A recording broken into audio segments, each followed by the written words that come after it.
दोस्तों, श्रावण शब्द श्रवण से बना है, जिसका अर्थ है सुनना। यह महीना भक्तिभाव और सत्संग के लिए होता है। सावन के महीने में विशेषकर भगवान शिव और मां पार्वती की पूजा का काफी महत्व होता है। हिंदू धर्म में व्रत तो बहुत हैं, जैसे चतुर्थी, एकादशी, त्रयोदशी, अमावस्या, पूर्णिमा आदि। लेकिन हिंदू धर्म में चतुर्मास को ही व्रतों का खास महीना कहा गया है। चतुर्मास 4 महीने की अवधि है, जो आषाढ़ शुक्ल एकादशी से प्रारंभ होकर कार्तिक शुक्ल एकादशी तक चलता है। ये 4 माह हैं, श्रावण, भाद्रपद, आश्विन और कार्तिक। चतुर्मास के प्रारंभ को देवशयनी एकादशी कहा जाता है और अंत को देवोत्थान एकादशी। चतुर्मास का प्रथम महीना है श्रावण मास। दोस्तों, आइए इसके बारे में जानते हैं मुख्य 10 बातें। 1. किसने शुरू किया श्रावण सोमवार व्रत? हिंदू धर्म की पौराणिक मान्यता के अनुसार सावन महीने को खासकर देवों के देव महादेव भगवान शंकर का महीना माना जाता है। इस संबंध में पौराणिक कथा है कि जब सनत कुमारों ने महादेव से उन्हें सावन महीना प्रिय होने का कारण पूछा, तो महादेव भगवान शिव ने बताया कि जब देवी सती ने अपने पिता दक्ष के घर में योग शक्ति से शरीर त्याग किया था, उससे पहले देवी सती ने महादेव को हर जन्म में पति के रूप में पाने का प्रण किया था। अपने दूसरे जन्म में देवी सती ने पार्वती के नाम से हिमाचल और रानी मैना के घर में पुत्री के रूप में जन्म लिया। पार्वती ने युवावस्था के सावन महीने में निराहार रहकर कठोर व्रत किया और उन्हें प्रसन्न कर विवाह किया, जिसके बाद से ही महादेव के लिए यह माह विशेष हो गया। 2. क्या सोमवार को ही व्रत रखना चाहिए? श्रावण माह को कालांतर में श्रावण सोमवार कहने लगे। इससे यह समझा जाने लगा कि श्रावण माह में सिर्फ सोमवार को ही व्रत रखना चाहिए, जबकि इस माह से व्रत रखने के दिन शुरू होते हैं, जो 4 माह तक चलते हैं, जिसे चतुर्मास कहते हैं। हालांकि आमजन सोमवार को ही व्रत रख सकते हैं। दोस्तों, शिव पुराण के अनुसार जिस कामना से कोई इस मास के सोमवारों का व्रत करता है, उसकी वह कामना अवश्य एवं अतिशीघ्र पूरी हो जाती है। जिन्हें 16 सोमवार व्रत करने हैं, वे भी सावन के पहले सोमवार से व्रत करने की शुरुआत कर सकते हैं। इस मास में भगवान शिव की बेलपत्र से पूजा करना श्रेष्ठ एवं शुभ फलदायक है। 3. क्या पूरे महीने व्रत रखना चाहिए? जी हाँ, उसी तरह हिंदू धर्म में श्रावण मास को पवित्र और व्रत रखने वाला माह माना गया है। पूरे श्रावण माह में निराहारी या फलाहारी रहने की हिदायत दी गई है। इस माह में शास्त्र अनुसार ही व्रतों का पालन करना चाहिए। इस संपूर्ण माह में नियम से व्रत रखकर आध्यात्मिक लाभ प्राप्त किया जा सकता है। 4. श्रावण माह के पवित्र दिन कौन कौन से हैं?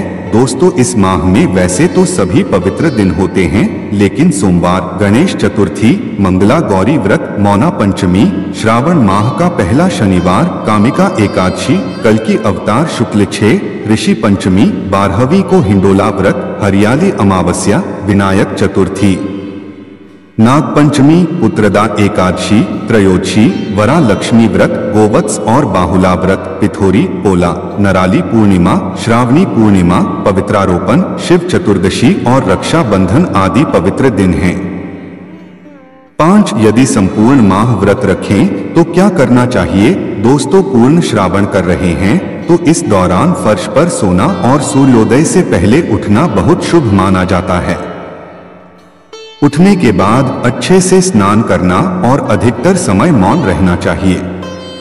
दिन में फलाहार लेना और रात को सिर्फ पानी पीना। इस व्रत में दूध, शक्कर, दही, तेल, बैंगन, पत्तेदार सब्जियां, नमकीन या मसालेदार भोजन, मिठाई, सुपारी, मांस और मदिरा का सेवन नहीं किया जाता। श्रावण में पत्तेदार सब्जियां यथा पालक, साग इत्यादि का त्याग कर दिया जाता है। इस दौरान दाढ़ी नहीं बनाना चाहिए, बाल और नाखून भी नहीं काटना चाहिए। अग्नि पुराण में कहा गया है कि व्रत करने वालों को प्रतिदिन स्नान करना चाहिए, सीमित मात्रा में भोजन करना चाहिए। इसमें होम एवं पूजा में अंतर माना गया है। विष्णु धर्मोत्तर पुराण में व्यवस्था है कि जो व्रत उपवास करता है उसे इष्ट देव के मंत्रों का मौन जप करना चाहिए, उनका ध्यान करना चाहिए, उनकी कथाएं सुननी चाहिए और उनकी पूजा करनी चाहिए। 6 पूर्ण व्रत के अलावा श्रावणी उपकर्म, कुछ लोग इस माह में श्रावणी उपकर्म भी करते हैं। वैसे यह कार्य कुंभ स्नान के दौरान भी होता है। यह कर्म किसी आश्रम, जंगल या नदी के किनारे संपूर्ण किया जाता है।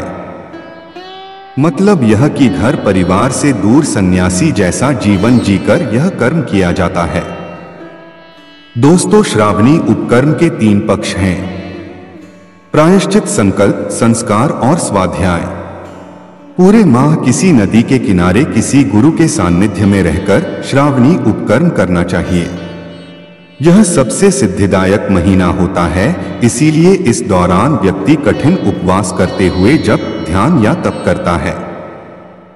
श्रावण माह में श्रावण शुक्ल पूर्णिमा को श्रावणी उपकर्म प्रत्येक हिंदू के लिए जरूरी बताया गया है। इसमें 10 विधि स्नान करने से आत्मशुद्धि होती है व पितरों के तर्पण से उन्हें भी तृप्ति होती है। श्रावणी पर्व वैदिक काल से शरीर, मन और इंद्रियों की पवित्रता का पुण्य पर्व माना जाता है। 7 श्रावण माह में इस तरह के व्रत रखना वर्जित है। अधिकतर लोग 2 समय खूब फरियाली खाकर उपवास करते हैं। कुछ लोग एक समय ही भोजन करते हैं। कुछ लोग तो अपने मन से ही नियम बना लेते हैं और फिर उपवास करते हैं। यह भी देखा गया है कुछ लोग चप्पल छोड़ देते हैं लेकिन गाली देना नहीं। जबकि व्रत में यात्रा, सहवास, वार्ता, भोजन आदि त्याग कर नियम पूर्वक व्रत रखना चाहिए तो ही उसका फल मिलता है। हालांकि उपवास में कई लोग साबूदाने की खिचड़ी, फलाहार या राजगिरे की रोटी और भिंडी की सब्जी खूब ठूस कर खा लेते हैं। इस तरह के उपवास से कैसे लाभ मिलेगा? उपवास या व्रत के शास्त्रों में उल्लेखित नियम का पालन करेंगे तभी तो लाभ मिलेगा। किसे व्रत नहीं रखना चाहिए? अशौच अवस्था में व्रत नहीं करना चाहिए।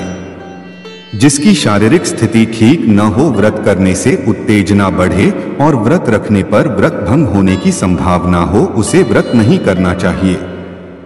रजस्वला स्त्री को भी व्रत नहीं रखना चाहिए। यदि कहीं पर जरूरी यात्रा करनी हो तब भी व्रत रखना जरूरी नहीं है। युद्ध के जैसी स्थिति में भी व्रत त्याज्य है। 9 क्या होगा व्रत रखने से? नहीं रखेंगे तो क्या होगा? व्रत रखने के 3 कारण हैं। पहला दैहिक, दूसरा मानसिक और तीसरा आत्मिक रूप से शुद्ध होकर पूर्ण जीवन प्राप्त करना और आध्यात्मिक रूप से मजबूत होना। दैहिक में आपकी देह शुद्ध होती है। शरीर के भीतर जमी गंदगी बाहर निकल जाती है। इससे जहां शरीर निरोगी होता है वहीं मन संकल्पवान बनकर सुदृढ़ बनता है। देह और मन के मजबूत बनने से आत्मा अर्थात आप स्वयं खुद को महसूस करते हैं। आत्मिक ज्ञान का अर्थ ही यह है कि आप खुद को शरीर और मन से ऊपर उठकर देख पाते हैं। हालांकि व्रत रखने का मूल उद्देश्य होता है संकल्प को विकसित करना। संकल्पवान मन में ही सकारात्मकता, दृढ़ता और एकनिष्ठता होती है। संकल्पवान व्यक्ति ही जीवन के हर क्षेत्र में सफल होता है। जिस व्यक्ति में मन, वचन और कर्म की दृढ़ता या संकल्पता नहीं है वह मृत समान माना गया है। संकल्पहीन व्यक्ति की बातों, वादों, क्रोध, भावना और उसके प्रेम का कोई भरोसा नहीं। ऐसे व्यक्ति कभी भी किसी भी समय बदल सकते हैं। अब यदि श्रावण माह में आप व्रत नहीं रखेंगे तो निश्चित ही एक दिन आपकी पाचन क्रिया सुस्त पड़ जाएगी। आंतों में सड़ाव लग सकता है, पेट फूल जाएगा, तोंद निकल आएगी। आप यदि कसरत भी करते हैं और पेट को न भी निकलने देते हैं तो आने वाले समय में आपको किसी भी प्रकार का गंभीर रोग हो सकता है। व्रत का अर्थ पूर्णतः भूखा रहकर शरीर को सुखाना नहीं, बल्कि शरीर को कुछ समय के लिए आराम देना और उसमें से जहरीले तत्वों को बाहर करना होता है। पशु पक्षी और अन्य सभी प्राणी समय समय पर व्रत रखकर अपने शरीर को स्वस्थ कर लेते हैं। शरीर के स्वस्थ होने से मन और मस्तिष्क भी स्वस्थ हो जाते हैं। अत रोग और शोक मिटाने वाले चतुर्मास में कुछ विशेष दिनों में व्रत रखना चाहिए। 10 प्रकृति लेती है फिर से जन्म। इस माह में पतझड़ से मुरझाई हुई प्रकृति पुनर्जन्म लेती है। लाखों करोड़ों वनस्पतियों, कीट पतंगों आदि का जन्म होता है। अन्न और जल में भी जीवाणुओं की संख्या बढ़ जाती है, जिनमें से कई तो रोग पैदा करने वाले होते हैं। ऐसे में उबला और छना हुआ जल ग्रहण करना चाहिए। साथ ही व्रत रखकर कुछ अच्छा ग्रहण करना चाहिए। श्रावण माह से वर्षा ऋतु का प्रारंभ होता है। प्रकृति में जीवेशना बढ़ती है। मनुष्य के शरीर में भी परिवर्तन होता है। चारों ओर हरियाली छा जाती है। ऐसे में यदि किसी पौधे को पोषक तत्व मिलेंगे तो वह अच्छे से पनप पाएगा, और यदि उसके ऊपर किसी जीवाणु का कब्जा हो गया तो जीवाणु उसे खा जाएंगे।